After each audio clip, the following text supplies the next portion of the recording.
함께 말씀 보시겠습니다. 디모데전서 6장 3절 한 절 말씀 읽고 말씀 나누도록 하겠습니다. 같이 읽겠습니다. 시작.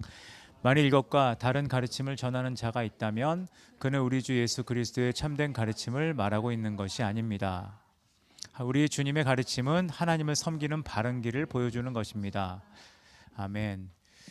오늘은 참된 교회의 표지라는 제목으로 말씀을 나누려고 합니다. 기독교인에게 하나님이 주신 권리 혹은 의무가 한 가지가 있는데 그 중에 하나가 참된 교회에 속할 의무가 있습니다. 그러니까 아무데나 교회를 가야 될 수 있는 권리가 있기보다 내가 마음에 드는 교회를 가는 권리나 의무가 있기보다는 참된 교회에 속할 의무를 가지고 있다는 겁니다. 근데 문제는 이제 참된 교회, 옳은 교회, 좋은 교회를 판단하는 것을 어떻게 해야 하느냐가 문제가 됩니다. 왜냐하면 우리가 물건 같은 경우는 진품과 가품을 구분할 수 있는 관점들이 있고요. 전에 한번 언급했지만 그 인터넷상으로 유통되는 에어팟의 70% 이상이 가품이라고 하잖아요. 근데 가품인지 진품인지 구별할 수 있는 방법들, 또 구별을 하는 방법이 나오니까 좀 더 가짜를 진짜처럼 만드는 기술이 개발되어서 좀 복잡한 우리가 세상에 살고 있는데, 대부분의 물건은 진품과 가품을 구분할 수 있는 기준들이 분명히 존재하는데, 이제 교회의 경우는 이 참과 거짓을 구별하는 것을 어떻게 해야 되느냐, 이것에 대해서 대부분의 분들이 잘 모르고 있을 겁니다. 이거는 갑자기 생겨난 게 아니라 기독교 자체가 종교개혁이라는 것을 통해 참된 교회를 추구하고 종교개혁이 일어났기 때문에 이미 우리의 믿음의 선조인 혹은 개혁주의자들이 이미 그런 표지를 만들어 난 겁니다. 그거를 오늘하고 시간이 안 되기 때문에 다음 주에 2번 설명을 해야 될 것 같습니다. 이 교회가 참되냐 거짓되냐를 구별하는 것을 이제 표지라 그러고요. 그거를 교회의 표지 혹은 교회의 표식이라고 얘기합니다. 표지라고 하는 것은 표시와 기호라는 뜻을 갖고 있고, 이게 진짜인가 가짜인가를 확인할 수 있는 확인 방법을 설명하는 것을 이제 표지라고 얘기한다는 겁니다.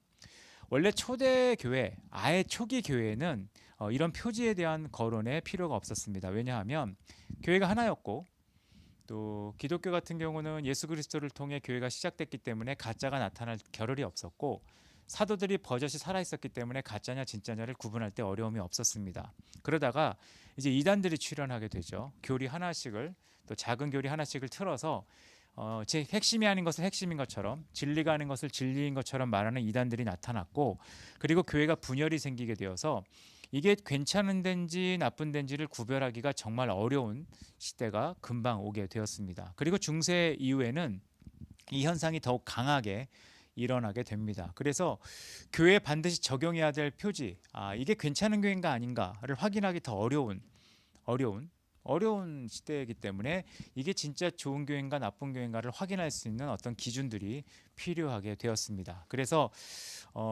교회가 반드시 적응해야 할, 그러니까 교회에 반드시 적용해야 될 진리의 표준이 존재함을 정하고, 참된 교회는 이런 표지들을 가지고 있을 때 진짜 괜찮은 교회다라고 얘기할 수 있는 기준들을 우리 믿음의 선조들이 만들게 되었다는 겁니다. 이런 기준은 교회의 진정성, 교회의 진정성이라고 보통 얘기하는데, 이 교회의 진정성은 역사로 되지도 않습니다. 우리 교회가 오래됐다는 게 옳다는 걸 증명하지 않습니다. 오래됐다는 게 옳다는 걸 증명하지 않죠. 우리가 고고학적으로 뭘 발굴했다고 했을 때 발굴된 물건이 오래됐다고 해서 그게 문화재라는 증거는 없습니다. 그냥 오래된 물건에 불과할 수 있습니다. 그래서 교회가 오래됐다, 어떤 단체나 어떤 모임이 오래됐다, 이것이 옳다는 걸 증명하지 않습니다. 그리고 숫자도 증명하지 않습니다. 많이 모인다, 많이 모이면 옳은 거 아니냐, 통계적으로 많이 모이거나 많이 하는 일들은 옳은 게 아닙니다. 그러면 코로나같이 전 세계적으로 다 걸렸던 질병은 옳은 병이어야 됩니다. 숫자로 말하면, 그럼 코로나 기간은 옳은 것에 젖어들었던 시간이어야 되고, 옳은 것에 젖어드는 시간을 부흥의 시간이라고 얘기하겠죠. 그럼 우리는 전 세계적으로 왕관을 쓴 부흥의 시간을 몇 년 보낸 것처럼 되지 않습니까? 숫자도 그것이 되지 않습니다. 그리고 어떤 권력이나 힘이 있다, 이거를 이제 정통성이라고 말하기도 하거든요. 정통성이 있다고 해서 그것이 되는 게 아닙니다. 그러면 무엇으로 교회를 구별할 수 있는가? 그 교회의 구별의 3가지를 보통 말씀, 성례, 권징이라고 말합니다. 이거는 갑자기 튀어나온 얘기가 아니라 종교개혁을 하고 나서 칼빈 같은 종교개혁자들이 교회를 구분할 때, 그리고 카톨릭하고 분리됐을 때 참된 교회를 말하기 위해서 3가지 표지를 언급한 건데, 그게 첫 번째가 말씀, 두 번째가 성례, 세 번째가 권징이라는 겁니다. 칼빈은 이렇게 말했습니다. 어디든지 우리가 하나님의 말씀이 진실이 전파되고 그 말씀을 듣는 사람들이 있는 것을 보고 성례가 그리스도의 규정대로 거행됨을 보는 것은 이게 올바른 교회인 것을 확인할 수 있는 기준이다라고 칼빈이 말을 했습니다. 그 두 가지를 얘기한 거죠. 성례와 말씀이 올바른 것이 교회의 표지라고 말했고, 또 하나 말한 게 그리스도의 구원의 교리는 교회의 생명임과 같지만 권징은 교회의 힘줄과 같다라고 칼빈이 한 번 더 말했습니다. 이 얘기는 권징도 올바른 교회, 힘줄이 있어서 제대로 움직일 수 있는 교회의 증거라는 말을 했다는 겁니다. 그래서 여러분이 어떤 교회가 괜찮은지 아닌지 나중에 언젠가 교회를 또 옮길 일이 생기거나 새로운 교회를 누군가에게 추천해야 될 때 괜찮은 교회인지, 괜찮은 모임인지, 괜찮은 기독교 단체인지를 확인하는 것이 이 세 가지의 조건이 있을 때 가능하다는 걸 기억하시면 좋겠습니다. 시간 때문에 오늘은 말씀과 권징 얘기를 할 거고요. 다음 주는 사실 가장 긴 내용이 담겨져 있는 게 성례거든요. 왜냐하면 종교개혁이 일어나는 원인을 제공한 것 중에 하나가 성례입니다. 성례이기 때문에 성례는 다음 주에 아마 한번 설교해도 시간이 부족할 수 있는데 성례는 다음 주에 간단하게 한번 설명하도록 하겠습니다. 첫 번째 교회의 표지는 말씀이죠. 말씀을 무조건 들이댄다고 건강한 교회는 아닙니다. 말씀을 올바로 전파하는 게 필요하다는 겁니다. 말씀을 올바로 전파한다는 얘기는 말씀의 정확한 의미, 말씀이 담고 있는 정확한 핵심을 전파하는 것을 얘기하지, 말씀을 무언가를 전파하기 위한 도구, 또 무엇을 얘기하고 싶은 것의 근거로 삼는 걸 말하는 것이 아닙니다. 그러니까 성경적인 말씀을 올바로 근거해서 성경이 말하는 바를 그대로 전달하는 것이 건강한 교회의 표지라는 겁니다. 이거는 말씀을 말한다고, 여러분 똑같지 않습니까? 어디 의료시설에 갔는데 건강을 얘기한다고 그것이 건전한 의료 행위를 한다고는 보장을 할 수 없습니다. 왜죠? 건강이라는 것을 빌미로 약을 팔 수도 있고요. 건강이라는 건 빌미로 건강을 더 해칠 수 있습니다. 중요한 건 건강을 언급했다는 게 중요한 게 아니라 그 건강을 올바른 건강에 맞는 원리, 건강에 맞는 기존에 연구된 결과에 근거해서 제시하느냐 아니냐가 중요하거죠. 마찬가지입니다. 말씀을 근거할 때 말씀을 전파합니다. 모든 교회는 말씀을 근거로 얘기하지만 그 말씀을 말씀으로 전파하느냐 무언가의 목적에 의한 수단으로 사용하느냐에 의해서 건강하냐 건강하지 않느냐의 근거가 나온다는 겁니다. 그래서 교회에서 진정한 말씀이 온전히 선포되는 것이 중요하고, 진정한 말씀, 진짜 말씀이죠. 성경에서 뭐라고 말하느냐, 그 말씀이 온전이란 말은 무슨 뜻이에요? 부분적으로. 사실 우리말 특징이 더 심하잖아요. 말을 끊어서 말하면 이 말은 왜곡이 됩니다. 그리고 말의 어순을 바꾸면 말이 왜곡이 됩니다. 대부분 설교하거나 성경을 가르칠 때 가장 잘하는 실수 중에 하나가 말의 순서를 뒤집습니다. 그걸 도치시킨다 그러죠.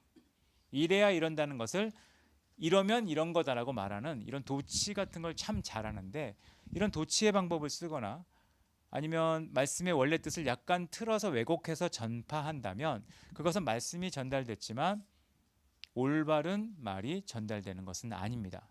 물론 사람으로 구성된 곳, 기독교회라는 곳이 사람으로 구성된 곳이고 사람이 모여서 자기의 문화와 자기 시대로 해석을 하기 때문에 완전을 찾기는 어렵지만 그 완전해서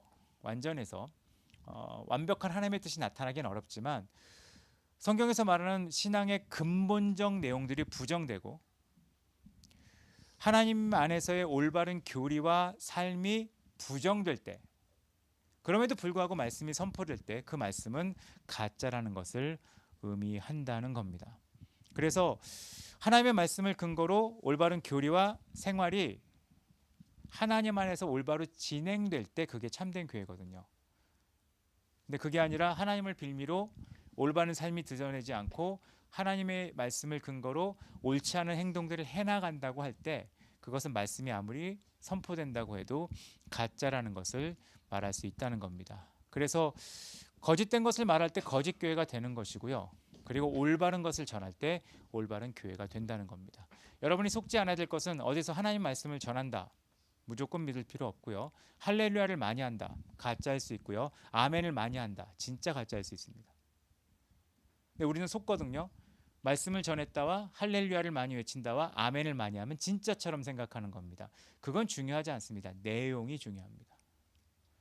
여러분이 수술용 칼을 사용하고 주사기를 사용하고 병원 침대를 사용하면 거기가 믿을 만한 병원입니까? 그렇지 않거든요. 근데 우리는 이렇게 병원 침대가 좋은데 주사기가 좀 튼튼한데 칼이 굉장히 날이 잘 서 있는데 그러면 거길 믿고 몸을 맡기는 것처럼 신앙생활을 하는데 그것은 굉장히 잘못된 거죠. 특히 시대에 따라 그런 영향이 큰데 말씀이 올바로 전파되지 않은 곳은 하나님의 뜻이 나타나지 않은 곳이라는 겁니다. 그래서 하나님의 말씀이 순수하게 전파됐느냐, 이게 참된 교회의 증거라는 겁니다. 그리고 여기 순수라는 말이 되게 중요하죠. 순수하다는 말의 뜻이 뭐예요? 우리 애들 보고 순수하다 그럽니다. 아마 지역인 지금 되게 순수할 겁니다. 왜 순수하죠, 제가? 왜 저 정도 나이를 순수하다 그래요? 아닌가 봅니다. 저항하는데 왜 순수하다 그러죠? 이거는 여기 앉아 계신 다른 분들에게 당신은 순수합니까? 물어보면 대답을 못 하시는 것과 비슷한 이유입니다. 왜 내가 순수하지 않다고 말을 하죠? 어린아이들은 순수해서 계산을 안 하거든요. 그러니까 순수한 말씀의 전파라는 말은 이 말씀이 전파할 때 계산된 이익을 취하거나 계산된 목적을 이루거나 계산된 무언가를 획득하기 위해 하는 전파가 아니란 뜻이에요. 근데 지금 우리가 경험하는 수많은 메시지의 내용이 순수하지 않다고 느끼는 이유는 계산된 거기 때문에 그렇고, 말씀을 인용할 때 근거도 계산된 거기 때문에 그렇고, 의도가 분명한데 그 의도를 강화시키는 근거로 성경을 사용한 것뿐이기 때문에 우린 순수하다고 생각하지 않습니다. 기독교가 가져야 될 굉장히 중요한 요소가 순전함이거든요. 순전함은 깨끗함, 사람이 사람을 대할 때도 깨끗함, 이것이 필요한데 말씀이 전파될 때는 그런 것이 필요하다는 겁니다. 그렇게 말씀이 전파되는 곳이 있다면, 또 그렇게 말씀을 전파하려고 노력하는 곳이 있다면 그곳은 건전하고 좋은 교회라고 할 수 있다는 겁니다.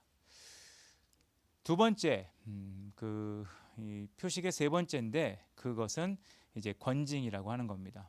권징은 어쩌면 지금 현대 교회에서는 가장 잃어버린 것 중에 하나일 겁니다. 가장 잃어버렸다고 얘기하는 것은 칼빈 표현대로 하면 힘줄이 끊어져 있다는 거죠. 힘줄이 끊어져 있다는 얘기는 제대로 움직이지 못한다는 겁니다.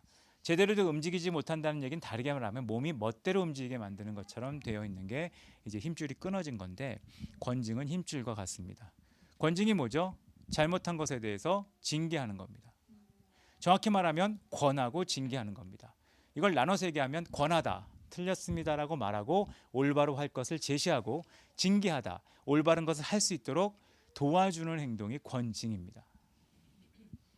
권징을 요즘 말로 바꾸면 기분 나쁜 말을 하는 것이고, 하고 싶은 것을 못하게 하는 것이고, 내 욕구대로 움직이지 못하게 제지하는 겁니다. 근데 이게 현대 교회에 가능하느냐? 교회 얘기 말고 딴 얘기를 할까요? 다음 주에 어차피 나눌 거니까. 불안세대 책 읽어보셨죠? 놀이터에서 놀지 않는 애들이 어떤 결과로 크는지에 대한 설명이 나와 있을 겁니다. 스스로 법을 지키는 법을 못 배운 애들이 법을 안 지켜도 상관없는 인터넷에서 노는 법을 배워서 법을 어기는 것에 대한 생각이 있기보다 내 마음에 안 들면 꺼버리는 생각을 한다. 이게 똑같이 적용되는 게 권징의 내용이거든요. 그래서 권징은 별게 아니에요. 말씀이 선포됐다면 말씀에 선포되는 올바른 생활이 동반돼야 됩니다. 왜냐하면 이 신앙은 교양과 다르거든요. 교양이 뭐죠? 교양의 대표적인 예는 음악 감상일 수 있습니다. 나는 저 정도로 노래를 못 불러요. 하지만 내가 노래를 잘 부르는 곳에 가서 그 정도 노래 부르는 사람의 노래를 들으면 나는 이 정도 노래를 누릴 수 있는 수준의 사람이란 생각을 합니다. 이게 교양적인 거죠. 난 그림을 되게 못 그려요. 근데 누구의 작품을 보면서 그 그림을 즐기면 나는 이 정도 그림을 즐길 수 있는 수준의 사람이라고 생각하는 겁니다. 이게 교양적이라는 거죠. 그럼 신앙이 교양적이다. 나는 그렇게 못 살아요. 근데 성경의 인물들의 삶을 보면 이 정도 삶을 내가 지켜본다는 얘기는 나는 이 정도 삶을 산다고 착각해도 된다고 생각하는 겁니다. 내가 예수 그리스도의 고난을 묵상하면 나는 예수 그리스도의 고난을 묵상하면서 나는 이렇게 고난받지 못하지만 예수님의 고난을 묵상하니까 이 정도 수준이라고 생각하는 겁니다. 이걸 교양적이라고 얘기하는 건데 신앙은 교양적인 게 아닙니다. 특히 이제 한국 문화 같은 경우는 내가 누구의 설교를 듣고 있냐를 되게 중요하게 여기거든요. 저는 그런 모교회에서 자랐어요. 뭐 한경진 목사님의 설교를 들었다. 나는 한경진 목사님에게 세례를 받았다. 굉장히 강조하는.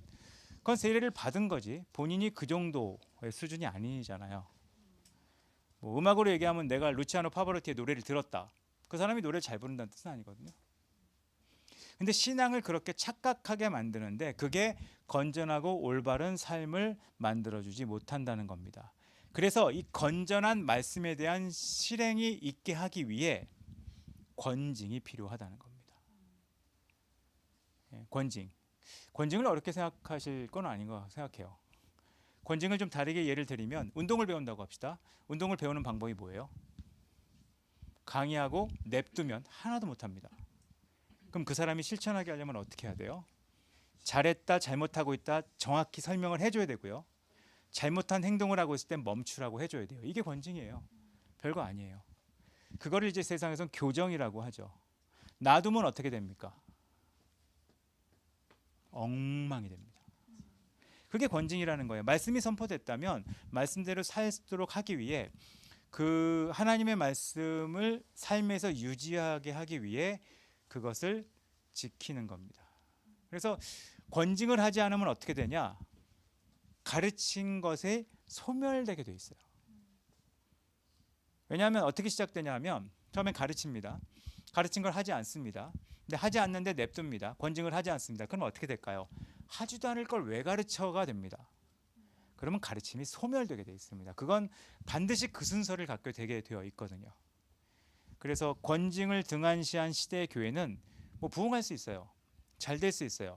그러나 좀만 지나면 진리 자체가 소멸되는 역풍을 맞게 된 겁니다. 그래서 참된 교회를 유지한다는 것은 또 참된 공동체를 유지한다는 것은 그 법칙을 철저하게 지키는 겁니다. 이건 뭐 세상도 마찬가지 아닙니까? 여러분이 어떤 공동체가 아니라 어떤 모임을 만든다. 동창회 모임을 한다. 동창회 모임을 유지시키는 방법이 뭐예요? 어중이 떠중이 회원을 권징하는 거죠. 그거예요. 별거 아니에요. 그 어떤 특법, 어떤 테두리에 벗어난 사람을 들어와도 좋고 나가도 좋다고 할 경우에 유지되는 것은 별로 없습니다. 왜냐하면 그거는 공동체를 유지하는 방법 중에 하나고 너무 신령하게 생각할 필요 없을 정도의 기본적인 틀이라는 겁니다. 근데 교회는 이것을 뭐 단체를 유지하기 위해서가 아니라 진리를 유지하기 위해서 하는 거기 때문에 이 권징을 시행할 때는 양심적이고 신앙적일 필요가 있습니다. 왜냐하면 권징을 잘못 사용하면 중세교회가 권징을 잘못 사용했죠. 어떻게 사용했죠? 마녀 사냥을 했습니다. 원래 권징은 그 사람을 올바르게 하기 위해서입니다. 근데 권징을 잘못 사용하면 어떻게 해요? 저 사람을 올바르다고 말하기 위해 권징을 쓰는 게 아니라 내가 옳다는 걸 설명하기 위해 권징을 합니다. 왜냐하면 내가 옳게 되는 방법, 이 사람을 틀렸다 그러면 돼요. 근데 그 방법으로 사용하는 것은 권징은 아니라는 겁니다. 이게 보복성 권징이고요. 대부분 잘못된 교회들이 권징을 행할 때 잘못 행하는 방법 중에 하나는 반대할 때, 하고 싶은 걸 막을 때, 뜻대로 하고 싶은 걸 막을 때 막 권징 주는 데들이 생기는데 그건 권징이 아니라 보복, 정치적 보복과 같은 거고요. 성경에서 말하는 권징은 하나님의 뜻대로 행하지 않을 때 그것에 대해서 얘기하고 제안하고 제시하는 겁니다. 저희 교회가 처음으로 권징 비슷한 걸 도입한 게 있어요. 아시겠지만 가이드라인이죠. 가이드라인을 왜 만들었겠습니까? 예배를 교회 생활을 돕기 위해서 만들었고 그걸 안 했을 때 얘기할 수 있습니다. 얘기하면 기분 나쁠 수 있죠. 왜 그게 기분 나쁘죠? 틀렸다는 얘기를 듣는 겁니다. 근데 잘못됐다 틀렸다는 얘기를 기분 나빠하는 거로 끝나는 사람은 영원히 틀릴 겁니다.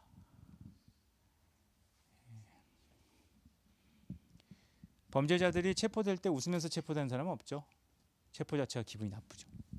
그러니까 그거 비슷하게 되는 겁니다. 그래서 참된 권징이 필요하고요. 저희 교회도 이전에 있었던 여러 사건들이 있었는데 권징 안 하고 넘어간 적은 별로 없었던 것 같습니다. 근데 그런 사건이 있을 때 권징할 때 대부분의 사람들이 권징을 어려워합니다. 왜냐하면 틀렸다고 말하는 건 남에 대해서. 그리고 우린 보통 이렇게 말할 때가 있어요. 나도 죄인인데 어떻게 남에게 죄인이라고 말을 할 수 있겠는가라고 생각을 하게 되는데, 내가 죄인이 아니어서 권징하는 게 아니에요. 나도 죄인이지만 내가 죄인이니까 나를 지키기 위해, 그리고 저 사람도 죄인이니까 저 사람을 돕기 위해 법을 만들고 그 법 안에서 옳고 그름을 얘기하고 그 사람을 도와주는 건 굉장히 중요하다는 겁니다. 그리고 권징이 진짜 누군가를 도우려면 나랑 가까운 사람, 나랑 친한 사람, 내 편인 사람에게 더 냉정한 권징이 필요합니다. 그래야 공동체를 세우거든요. 만약에 저 사람이 괜찮다고 말하는 이유가 저 사람이 옳은 행동을 해서가 아니라 저 사람이 내 편이어서 괜찮다고 말한다면 그것은 권징을 행하는 거 아니고요. 그런 권징이 없는 공동체는 옳고 그름의 기준이 없어지기 때문에 반드시 붕괴됩니다. 아니요, 더 나쁘게 말할게요. 붕괴되어야 합니다. 그래서 올바른 권징은 교회에 굉장히 중요한 거고요. 그런 권징이 가능할 때 하나님의 말씀에 대한 순수한 전파가 가능하고, 그런 권징이 있을 때 올바른 가르침이 가능하다는 겁니다. 이게 되게 중요해요. 교회 표지 3가지 중에 오늘은 2가지를 잠깐 나눠 드렸습니다. 여러분이 어떤 교회가 온전한 교회냐, 어떤 공동체나 모임이 온전한 교회냐 확인하는 방법, 전파되는 말씀을 보면 된다고 말씀드렸어요. 그 말씀이 성경을 올바로 말하고 있느냐, 아니면 성경은 갖고 오는데 아무리 생각해도 이게 말이 안 되는 거다, 그러면 거기는 거짓 모임, 거짓 예배, 거짓 공동체일 가능성이 크다고 말씀드렸습니다. 2번째는 권징에 대해서 말씀드렸죠. 권징은 하나님 말씀을 그대로 실천함에 있어서 권징이 필요한 겁니다. 하나님 말씀을 실천하지 않을 때 잘못됐다, 그리고 실천할 수 있도록 도와주는 것이 굉장히 중요하다고 말씀드렸습니다. 만약 권징하지 않는다는 것은 기준이 없다는 것이고요. 또 권징하지 않고 옳은 것만 얘기할 경우에는 옳은 것이 소멸될 거라고 말씀드렸습니다. 그리고 옳고 그름보다 저 사람이 나와 친하다 안 친하다, 저 사람은 잘해줘야 된다라는 다른 목적이 들어왔을 때 순수함이 파괴된 것이고, 순수한 권징이 없는 곳은 결국 공동체가 소멸해야 마땅한 공동체로 몰락한다고 말씀드렸습니다. 이게 교회의 2가지 표지입니다. 그래서 고민하고 싶어요. 뭐 넓게는 한국 교회는 올바른 말씀이 선포되고 있는가? 올바르단 말하면 또 내가 옳다고 얘기하겠죠. 그래서 올바름의 한 가지 예를 제가 든 겁니다. 순수하게 말씀을 전파하고 있는가? 순수하게. 예수님 되게 순수하셨죠. 자기 세를 넓히거나 자기가 더 오래 살기 위해서, 자기 제자들이 더 많아지기 위해서, 자기 것을 갖기 위해서 말씀을 전하신 적이 없고 그냥 하나님의 뜻이 이루어지기 위해서만 말씀을 전하셨죠. 그렇게 말씀을 전하고 있는가? 2번째, 권징 마찬가지. 한국 교회에 권징이 있는가? 권징 받아야 마땅할 사람들이 권징되고 있는가? 아니면 그 사람의 세가 크기 때문에 그 사람을 권징하면 그 사람을 따르는 사람에게 무슨 일이 있을 것 같아 그 두려움 때문에 권징도 못하고 있는가? 우린 그것을 한국 교회에 대해서 볼 필요가 있다는 겁니다. 그건 순수한 권징이거든요. 그 권징이 별거 아니에요. 누가 신호를 위반했어요. 그러면 이 사람에게 신호를 위반했다는 딱지를 끊는 근거는 이 사람이 신호를 위반한 것이지, 이 사람이 국회의원이냐, 이 사람이 권력자냐, 이 사람이 재벌이냐, 이 사람이 조폭이냐, 이거와 상관이 없어요. 이게 순수한 교통 딱지를 끊는 행위예요. 이거 순수하다 그래요. 이게 만약 한국 교회에 없다면 한국 교회는 건강하지 않다는 겁니다. 그래서 우리는 기도할 필요가 있는 거예요. 우리 교회든 마찬가지입니다. 이것을 어기고 있는 게 내 아들이든 내 딸이든 내 부모든 아니라고 말할 수 있는 게 순수한 거예요. 근데 지금 우리나라에서 이 순수함이 다르게 전달되죠. 다르게 전달됩니다. 그만큼 순수함의 문제가 생긴 시대에 살고 있습니다. 좀 같이 기도하고 싶어요. 먼저는 우리 교회를 위해, 우리 교회가 말씀과 권징이 시행되는 교회가 될 수 있도록, 그리고 한국 교회를 위해. 한국 교회가 말씀과 권징에 문제가 생기니까 한국 교회에 대한 평가가 어떻게 됐습니까? 자정 능력을 잃어버렸다라고 말합니다. 자정 능력을 잃어버렸어요. 자정 능력은 별거 아니에요. 내가 잘못 먹은 것을 몸이 잘못 먹었다고 반응하는 게 토하거나 배탈 나는 거거든요. 그러지도 않고 목에 잘못된 게 들어왔을 때 기침도 못 기치고 자정 능력이 하나도 없어진 상태라면 우리는 참된 교회가 없는 거짓 교회에 둘러싸여 있는 불행한 시대를 겪게 된다고 생각합니다. 어떤 분은 그렇게 말할 거예요. 그런 시대가 어딨냐? 종교개혁 때 그랬어요. 종교개혁 때 그랬어요. 그런 시대가 어딨냐? 구약을 보면 그랬어요. 아니 사람들이 바보냐? 왜 다 그렇게 되냐? 바보들이에요. 예수님 오셨을 때도 사람들은 바라바를 풀어주는 게 낫다고 생각했었습니다. 그게 인간이 갖고 있는 죄의 한계거든요. 그래서 이 시간 좀 같이 기도하고 싶은 거예요. 하나님, 한국교회 그리고 우리 교회에 올바른 교회의 표지, 올바른 교회의 표식이 다시 회복될 수 있게 역사해달라고. 말씀과 권징이 회복될 수 있게. 그래서 말씀대로 살 수 있는 기쁨 중에 하나잖아요. 내가 말씀대로 살고 있다는 확인, 그리고 말씀대로 살아야겠다는 용기, 그리고 말씀대로 살아야겠다는 동기부여가 될 수 있도록 하나님 이 땅의 교회에 말씀과 권징이 회복될 수 있게 역사해달라고 잠깐 기도하는 시간 갖도록 하겠습니다. 같이 기도하겠습니다.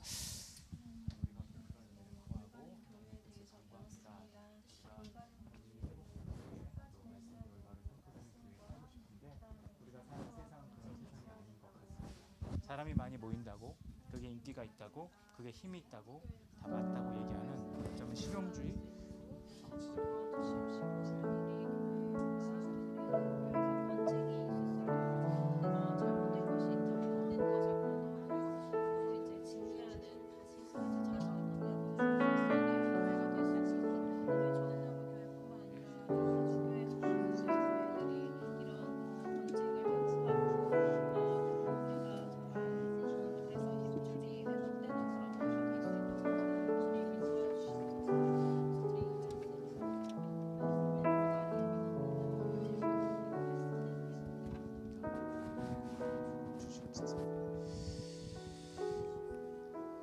하나님, 교회 표지 중에 두 가지를 먼저 나눴습니다.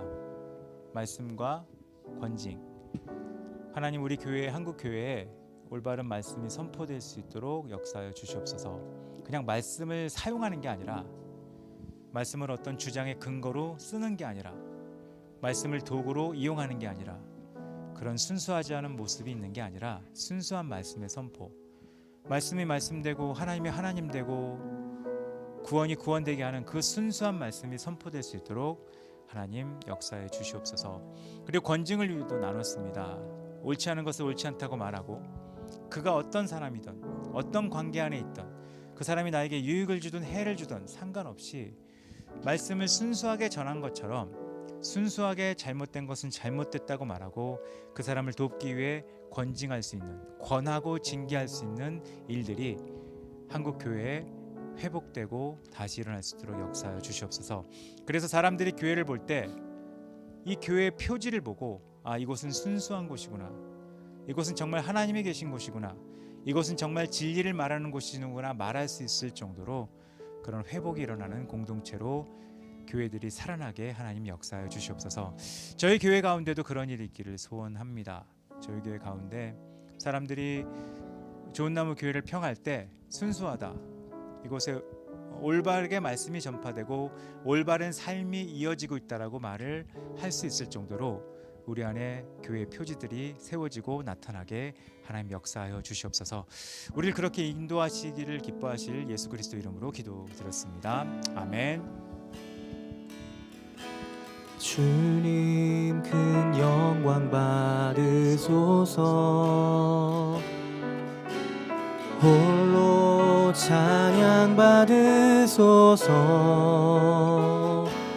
모든 이름 위에 뛰어난 그 이름, 온 땅과 하늘이 다 찬양해.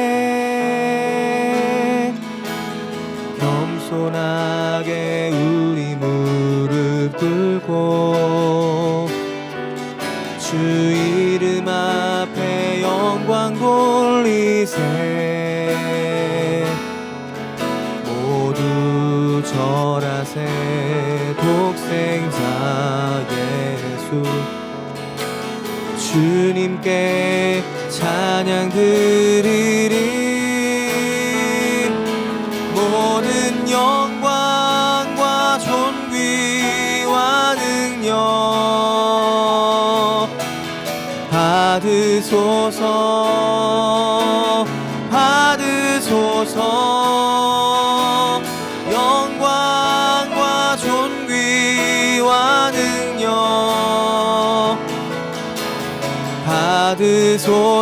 받으소서 받으소서 그리스도 살아계신 하나님 다시 한번 주님 큰 영광 받으소서 홀로 찬양 받으소서 모든 이름 위에 뛰어난 그 이름 온 땅과 하늘이 다 찬양해 겸손하게 우리 무릎 꿇고 주 이름 앞에 영광 돌리세 모두 절하세 독생자 예수 주님께 찬양 드리리 모든 영광과 존귀와 능력 받으소서 받으소서 영광과 존귀와 능력 받으소서 받으소서 그리스도 살아계신 하나님 모든 영광과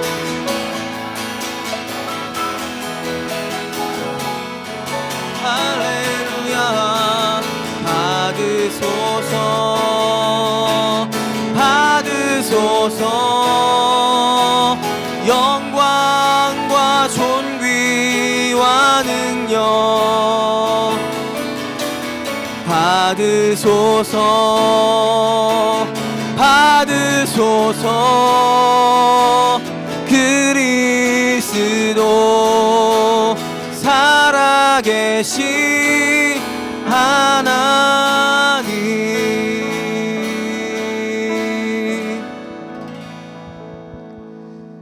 지금은 우리 주 예수 그리스도의 은혜와 아버지 하나님의 놀라우신 사랑과 성령 하나님의 교통하심이 참된 교회 표지인 말씀과 권징에 회복의 길을 기도한 여기 있는 모든 한 명 한 명의 삶 위에 이제로부터 영까지 함께 있을지어다. 아멘.